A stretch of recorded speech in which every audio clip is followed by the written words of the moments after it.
Hoy vamos a aprender cómo transformar las instituciones públicas para hacerlas más innovadoras, más abiertas, más dinámicas y más democráticas. Nos basamos en un informe que se llama Instituciones que aprenden, creado para la Cumbre Iberoamericana de Jefes de Estado número 27. El informe propone un modelo que se llama IP, Hexágono de la Innovación Pública, que es bastante práctico y útil para pensar cómo podemos cambiar nuestras instituciones. Es un hexágono y por lo tanto tiene 6 vectores de cambio: Open, abierto; transversal; fast, rápido; proto, de prototipos, modelos; co, de colaborativo; y tech, de tecnología digital. Y vamos a dedicar a cada vector una sesión de 30 minutos con la participación de 3 expertos y expertas. Bienvenidas y bienvenidos a todos aquellos que están conectados en directo aquí al Congreso Novagov y también a todos aquellos que se conectarán después para disfrutar de estos contenidos en diferido. Estamos, no sé cómo, en 2 lugares a la vez. Por un lado estamos en el Lab, el Laboratorio de Gobierno Abierto y de Innovación Social, aquí en la centralísima Plaza del Pilar 3 en Zaragoza, pero al mismo tiempo estamos en un espacio-tiempo virtual donde es más fácil hablar en libertad. Podéis conseguir fácilmente un certificado de asistencia respondiendo a unas preguntas facilísimas que están a la entrada de cada sala. Y de estos 6 vectores, hoy vamos a hablar del vector colaboración. ¿Cómo es una institución pública que sabe trabajar de forma colaborativa? En general es una organización con poca jerarquía, una organización horizontal. Los miembros de la organización sabes que tienen mecanismos bien específicos para intervenir, para colaborar, para dar un punto de vista y para contribuir. Y como organización hemos sabido identificar todos aquellos colaboradores internos y externos que son parte de nuestros proyectos. Sabemos que existen unos proveedores, sabemos que existe una agencia, sabemos que existe un ciudadano y sabemos que existe una serie de entidades. Y sabemos que tenemos que colaborar entre todos para que nuestro producto y nuestro servicio sea mejor. Sabemos diseñar, la idea de diseño no es ajena a nosotros como organización pública, y sabemos innovar a partir de abajo, bottom up. La mayoría del equipo participa en procesos de ideación. Tenemos un gran sentido de comunidad. Si hay algún proyecto que no lo conseguimos hacer, es una cosa que todos lamentamos porque todos nos sentimos de alguna manera propietarias y propietarios de las cosas que hacemos. La organización es nuestra, la queremos defender, la queremos proteger y se trabaja de forma coordinada. ¿Qué es esto? ¿Abstracción? ¿Un futuro imposible en la administración pública? No. Como veréis por las aportaciones de los expertos y expertas que hoy tenemos aquí como invitadas, y los voy a presentar. Marcos García Alma, del Medialab Prado, Madrid. Luego tenemos a Pablo Pascale, coordinador de Innovación Ciudadana en la SEGIB, y a Elena Bernia, experta en diseño y co-líder del CADI. Bienvenidas y bienvenidos. Marcos, empezamos por ti. Colaboración, la palabra, digamos, cumbre de lo que se ha ido haciendo en Medialab Prado durante 16 años. Para los que no lo conocen, o han tenido poca frecuentación, ¿qué es Medialab Prado o qué ha sido y por qué ha sido el gran laboratorio de la colaboración?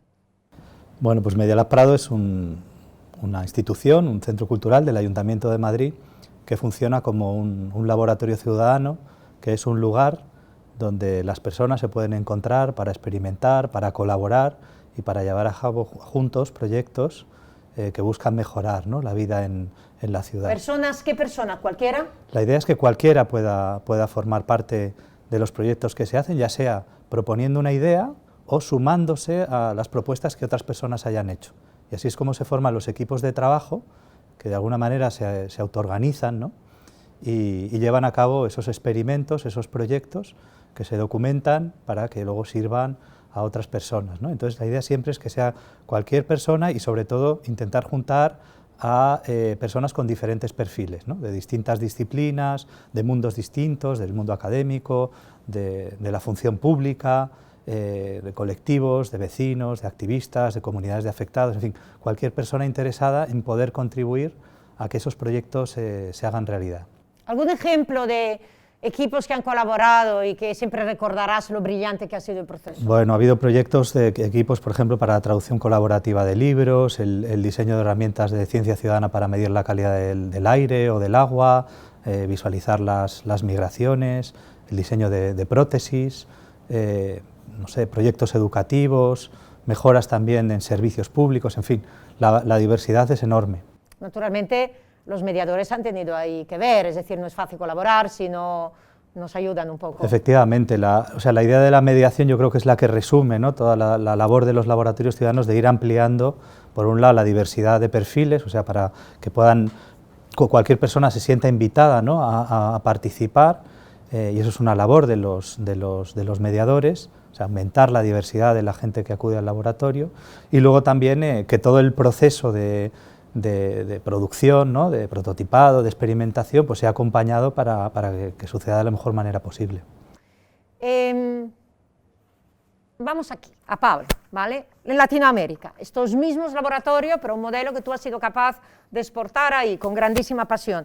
Eres coordinador de innovación ciudadana de la CEGIP. ¿Qué es la CEGIP? Bueno, la CEGIP es la Secretaría General Iberoamericana, es un organismo internacional e intergubernamental de 22 países, quiere decir que los 22 gobiernos conforman esto que es la Comunidad Iberoamericana. Entonces, ¿cómo has ido instalando estos laboratorios en todas esas regiones? ¿Cómo ha sido el proceso? Bueno, el día de hoy trabajamos con 18 países en forma muy intensa. Históricamente hemos trabajado en conjunto con Media Lab y con otros laboratorios. No sé si tanto como exportar, sino como ayudar a generar los ecosistemas para que estos laboratorios puedan surgir en esos países con las características propias de cada país y de cada comunidad. Y al día de hoy hay una red de 50 laboratorios funcionando, interactuando entre ellos en 18 países. Elena, experta en diseño, colidera el CADI, Centro Aragonés de Diseño. Esta es una institución pública. ¿Qué hacéis aquí? El CADI pertenece al Gobierno de Aragón y es un centro que tiene el propósito de ayudar a las organizaciones a crear productos y servicios en base a las necesidades de las personas. Aunque nacimos como una herramienta para las pymes aragonesas, hemos ido evolucionando y hemos ido acercándonos a otros contextos, a otros ámbitos, hemos ido hibridando nuestro conocimiento con el conocimiento de otras organizaciones y ahora damos servicios también a la propia administración pública y trabajamos en generar una cultura de la colaboración alrededor del diseño como herramienta para co-crear nuestra realidad. Entonces hemos ido de algo muy concreto como es la industria a algo mucho más abierto que al final es toda la sociedad. ¿Pero quién entra ahí a trabajar? ¿Son instituciones o en ciudadano también? Entran instituciones, pero entran personas, entran funcionarios, entran otros diseñadores y entran personas, ciudadanos. Lo que queremos es crear espacios, procesos para que exista esa comunicación necesaria para crear cosas, crear productos, crear servicios que realmente sean útiles y en colaboración con diferentes perfiles. Entonces, por ejemplo, tenemos una actividad que se llama la GovJam, la Zaragoza GovJam, en la que invitamos a funcionarios, funcionarias, ciudadanos y agentes de innovación a trabajar conjuntamente en la mejora de servicios públicos durante 2 o 3 días. En ese tipo de actividades generamos una cultura y generamos un pozo, digamos una base para que luego todas estas personas en sus organizaciones vayan liderando proyectos de mejora. ¿Qué sucede cuando juntas empleados públicos y diseñadores? ¿Son dos mundos que son capaces de dialogar? Porque tú tienes experiencia en esto, retos comunes, lenguajes muy diferentes. Lo bueno es que yo soy funcionaria y diseñadora, eso es una ventaja. Entonces, yo vengo del mundo de la creación, del diseño, trabajo con empresas, entonces todo ese background me ayuda bastante a ponerme en el punto de vista de todos y aportar las herramientas o aportar las dinámicas que creo que se pueden entender. La clave es un lenguaje común. La clave es que todo aquel o aquella que participa entienda unas bases, entienda una metodología, una manera de trabajar y entonces ya fluye todo. Al diseñador o diseñadora, a veces un poco técnico, le cuesta acercarse a un usuario de la calle y al funcionario lo que le sucede es que las dinámicas más creativas y más abiertas al principio le asustan un poquito, pero es una cuestión de horas. En horas están trabajando juntos y claro, la explosión de creatividad y la explosión de posibilidades es brutal. un ejemplo de los retos que habéis puesto encima de la mesa en esos encuentros. Pues mira, siempre o casi siempre salen los mismos temas, salen temas de movilidad, salen temas relacionados con la infancia. Por ejemplo, un proyecto que pudo salir fue cómo adaptar los espacios públicos a las personas que van con sus hijos o que no pueden dejarlos con familiares o con amigos mientras tienen que hacer una gestión, cómo podríamos hacer más amigables los espacios y los procesos para que aquellos acompañantes, niños, niñas o adolescentes pudieran sentirse pues más arropados o más atendidos. Otro proyecto, por ejemplo, podría ser de lo que sería movilidad en pueblos, en las zonas rurales, temas relacionados con ancianos. Casi siempre suelen aparecer soluciones que aportan una alternativa que soluciona algún reto que tenemos social.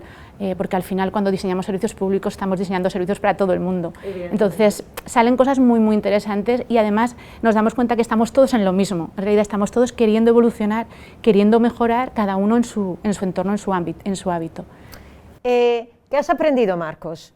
16 años en ese dispositivo mágico, donde habéis colaborado a muchísimos niveles, alrededor de muchísimos proyectos y con muchísimos perfiles ciudadanos y profesionales.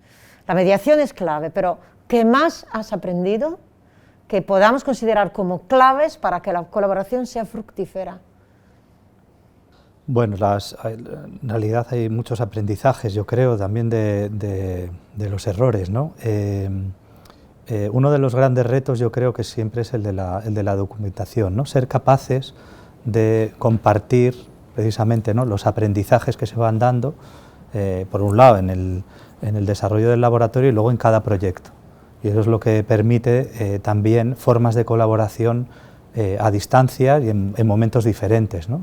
La red permite que luego la gente cualquier persona pueda acceder a esos documentos, replicar lo que se ha hecho o aprovechar, adaptar a sus necesidades las distintas iniciativas y luego a su vez compartirlo, ¿no? Quizá, bueno, de lo que estoy hablando casi tiene que ver con la cultura libre, del software libre, la cultura hacker, ¿no?, que precisamente se basa en eso, ¿no?, en cómo generar infraestructuras que permitan que cualquiera pueda desarrollar sus capacidades y que eso se vaya multiplicando, pues gracias a un modelo, ¿no?, de ir compartiendo lo que se hace. Laboratorios y pandemias, sabemos lo que ha pasado, hemos seguido trabajando, pero de forma online, en muchos de esos laboratorios. Y la verdad es que yo he entrado en contacto con algunos y ha sido un impulso extraordinario tener que trabajar así, no ha sido todo malo. Buenos ejemplos, buenas prácticas que vas a rescatar de comunicación o gestión o trabajo de colaboración en laboratorios durante la pandemia. Nosotros lo que hemos visto es que gracias a la pandemia se ha forzado un poco la innovación en algunos sectores. Las pantallas nos han unido en muchos casos, en otros nos separan, pero en muchos casos nos han unido y nos ha permitido trabajar, por ejemplo, mucho en la transferencia de conocimientos.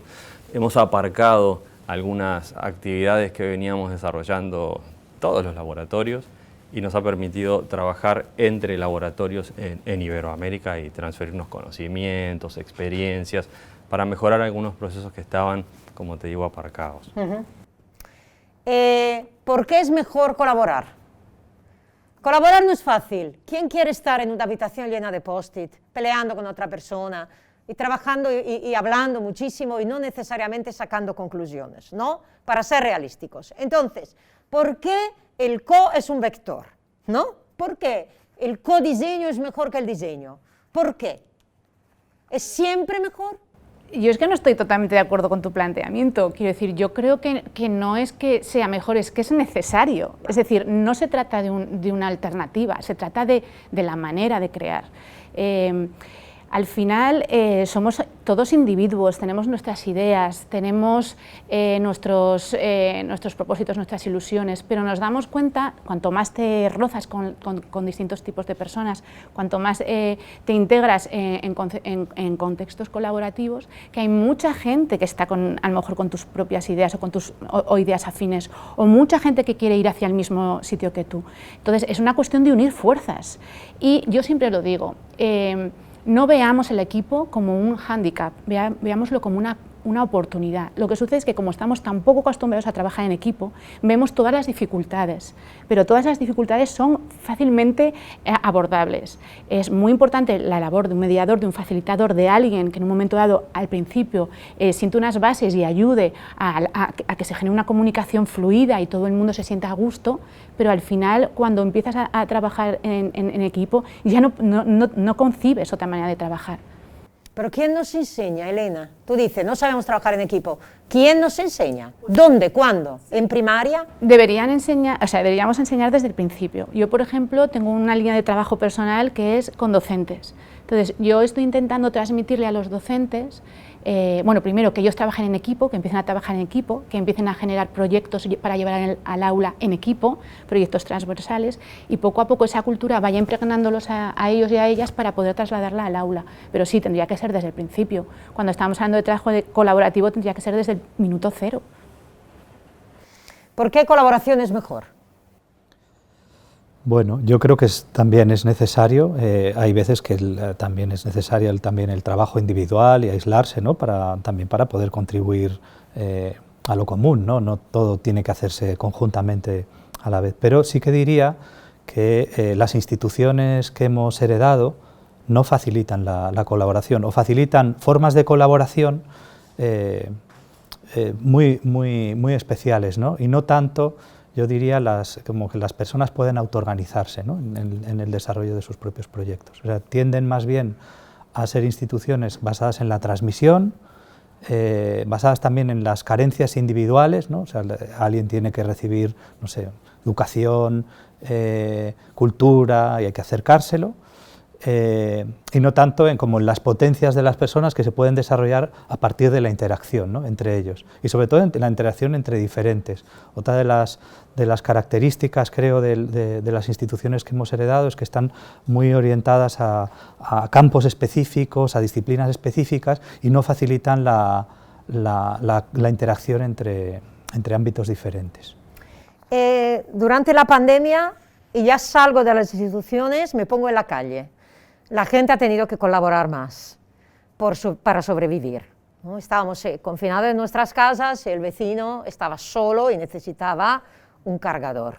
Aquí hemos tenido Frena la Curva, que luego se ha expandido a varios países, que era una plataforma donde la gente se ayudaba, aparte de hacer laboratorios. ¿Qué hacemos? ¿Qué podríamos hacer para que este impulso de colaboración, que nació de una forma necesaria durante la pandemia, no se disuelva ahora que más o menos volvemos a una vida más, digamos, normal? Pregunta para los tres. ¿Qué podemos hacer para que ese impulso de colaboración entre ciudadanos y ciudadanas no se disuelva? Está bueno eso, porque la pandemia nos ha mostrado que la colaboración, no solo entre ciudadanos, inclusive para el desarrollo de las propias vacunas fue necesaria. Y luego para la implantación de las políticas de las vacunas fue muy necesaria. Yo creo que ha habido un antes y un después en las instituciones para poder incorporar esa potencia de la colaboración y entender el sentido que tiene y el enriquecimiento que puede tener en los procesos y en los productos de las instituciones. Yo creo, al menos desde un organismo internacional, que eso ha penetrado en los organismos internacionales. Elena. Yo tengo que ser un poco más pesimista en este sentido, porque pienso que hay un porcentaje, no sabría decir cuál porque no lo he estudiado, pero hay un porcentaje de la ciudadanía que sí que se ha movilizado, pero creo que hay un porcentaje que se ha aislado. Pienso que por el miedo, por la inseguridad, por la sensación de que puede suceder algo, no lo sé, pero no tengo tan claro que esto haya impulsado en general la colaboración. Creo que nos tiene que hacer reflexionar a las personas que podemos hacer algo para impulsar todo esto, para tener en cuenta todos estos hándicaps, estos miedos, estas barreras que podemos encontrar ahora entre las personas. Yo, por ejemplo, que organizo muchísimos talleres, pues ahora desde la pandemia es más complicado que la gente se quiera juntar, es más complicado que con las mascarillas se transmita por tus gestos lo que quieres decir. Es decir, la comunicación yo creo que incluso se ha hecho un poquito más compleja. Entonces yo creo que todo esto nos puede servir para ver los ejemplos de éxito e intentar trasladarlos, pero siendo muy conscientes de que tenemos que pensar que hay muchas personas y con muchos puntos de vista. No todos estamos por la colaboración y no todas las personas están por salir a ayudar al otro, sino que están más mirándose hacia sí mismos y hacia su inseguridad. Es como yo lo veo. ¿Estás de acuerdo? ¿Qué opinas de las energías pandémicas y qué podemos hacer con ellas? Bueno, probablemente estoy de acuerdo en que pueden dar las dos situaciones, ¿no?, de manera simultánea. Yo creo que sí que hubo una explosión, ¿no?, de formas de colaboración y de creación de redes de apoyo mutuo. También hubo momentos de aislamiento y de distancias, ¿no?, con respecto a los otros. O sea, los otros, por un lado, se convertían en los que nos podían ayudar, pero también en los que podían contagiarnos, ¿no? Entonces, había esa ambivalencia.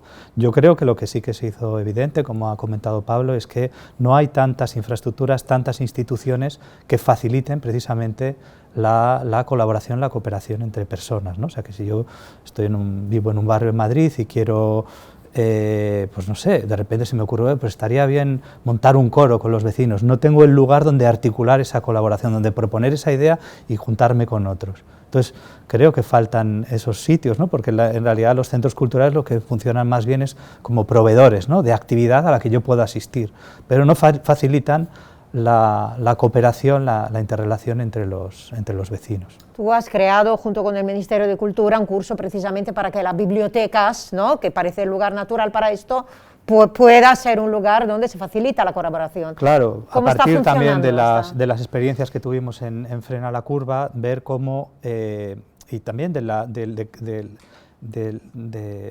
constatar un poco la crisis también de este modelo de institución solo orientado a la transmisión, y como muchas bibliotecas y otras instituciones que querían como contribuir de otra manera a la situación que había de crisis, ¿no?, intentar aliviar, ¿no?, los efectos de la pandemia.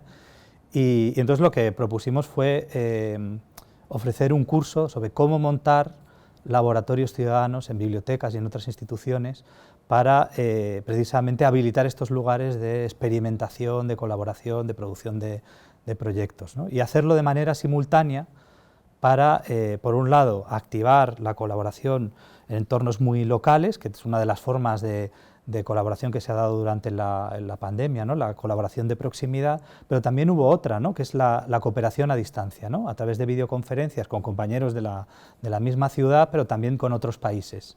Y eso es lo que, digamos, tratamos de aprovechar o potenciar esas dos formas de cooperación, como fomentar la cooperación y la experimentación a nivel muy local, y también intentar que haya redes a distancia.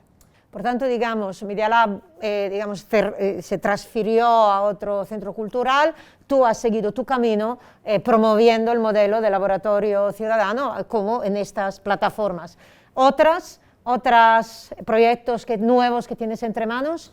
Bueno, es en esa dirección de las redes de laboratorios ciudadanos, o como redes regionales, por ejemplo, o redes internacionales que trabajan, por ejemplo, bibliotecas que colaboran entre sí a distancia, pero sí que nos interesa mucho el enfoque regional, que permite pensar, por ejemplo, la continuidad entre lo urbano y lo rural, que yo creo que es muy necesario, también algo muy propio de la pandemia, ¿no?, que ha puesto en un primer plano todo lo periférico, lo rural, de repente se ha acercado, y sería eso, ¿no?, cómo crear esas redes, esas infraestructuras que facilitan la cooperación, la experimentación y la autoorganización de la gente. Elena, última, 1 minuto y medio para nuestro público de personas que trabajan en la administración pública, empleados, empleadas, funcionarios. Si quieren implementar una cultura más en sus entornos, en su oficina, en cualquiera que sea el ámbito donde trabajan, ¿a qué tienen que atender? Las 3 cosas a las que tienen que mirar como diseñadora, ¿qué les dirías? Vale, bueno, pues yo les diría que vean a las personas con las que trabajan como aliados, que esfuercen por tener una mirada de que todo el mundo es valioso, que generen espacios de comunicación, de diálogo, pero que no solamente se queden en la abstracción de las conversaciones, que creen, que prototipen, que prueben, que construyan juntos, que se atrevan con un Lego, con unas hojas de papel, con una plastilina, con cualquier elemento que nos devuelve un poco a nuestra infancia, construyan cosas y de alguna manera generen una atmósfera de confianza creativa. Muy bien, muy inspirador, da muchas ganas de empezar. También no es fácil volver al Lego cuando toda nuestra civilización nos obliga a ser más adultos que nunca. Creo que aquí, al volver al niño, hay algo, ¿no?, que nos puede interesar. Si me disculpas que te interrumpa, No. En todas las organizaciones hay personas que quieren hacer esto. Es decir, no estamos aislados, no somos solo nosotros los que queremos que suceda. Es que a cualquier servicio que vayas de la administración, a cualquier departamento que vayas, vas a encontrarte con mujeres, con hombres que quieren hacer esto. Y simplemente tenemos que darles fuerza, darles espacios para que empiecen a crearlo en sus entornos. Es decir, no hay que empezar de cero. Hay mucha gente que ya está en este camino. Vale. Pablo, ¿qué dirías a las administraciones públicas que quieren dar algún paso hacia el CO? ¿A qué atender? ¿A qué atender? Dentro de las administraciones públicas, nosotros estamos trabajando ahora mucho en transferir conocimientos y metodologías de los laboratorios a otros espacios de la administración pública sin la necesidad de que se transformen en laboratorios. O sea, aprender de los laboratorios.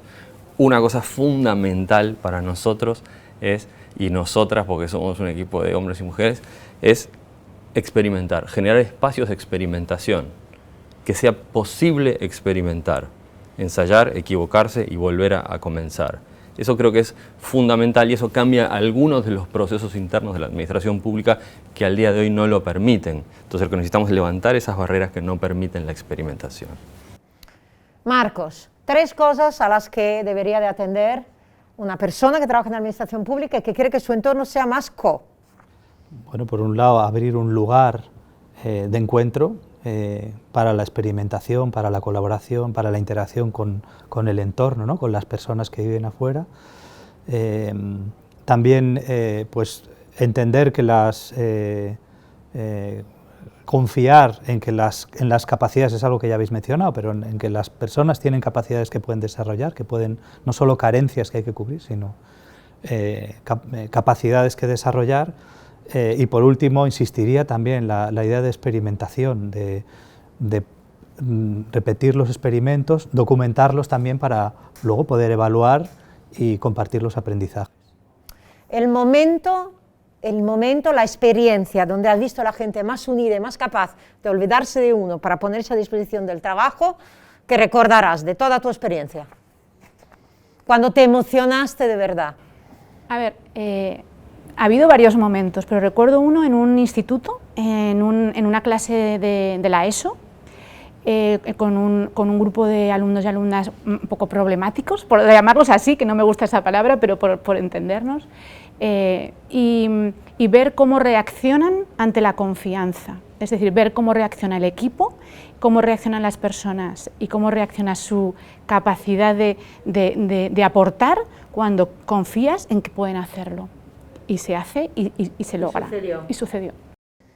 Pablo, el ejemplo de colaboración que recuerdas con más afecto. Son tantos, Antonella, que señal de que ya estoy viejo, pero hay uno que sí, que podría rescatar, y es cuando todos estos temas, laboratorios, colaboración, experimentación, se ponen al servicio de una agenda muy potente, como fue el tema del posconflicto en Colombia. Ajá. Y ahí hicimos un laboratorio y trabajamos temas del posconflicto con víctimas, y salió tan bonito eso, que ahí ves que la colaboración tiene unas potencialidades que no tiene la competencia. Y además de sanar ahí, ¿no? Porque supongo que estaban componentes de todas las partes. Exactamente, exactamente. Marcos, un recuerdo. Ya sé que tienes miles y miles, pero un recuerdo. Yo voy a decir algo que ha sucedido muchas veces, pero nunca tenemos claro si va a volver a suceder, ¿no? Siempre hay una incertidumbre, ¿no? Todo está orientado a intentar que mucha gente se junte, se ponga a colaborar y nunca sabemos si va a haber proyectos, si va a haber colaboradores, si esto va a suceder, ¿no? Y hay un momento que de repente eso aparece, ¿no? Es como un bullicio muy contagioso, que verlo y dices, bueno, así es como me gustaría que funcionara todo más, ¿no? Y luego también diría que cómo eso se sincroniza no solo entre los participantes, sino la gente que organiza ese tipo de actividades, ¿no? Es muy gratificante para los funcionarios públicos o los que organizan este tipo de entornos tan abiertos.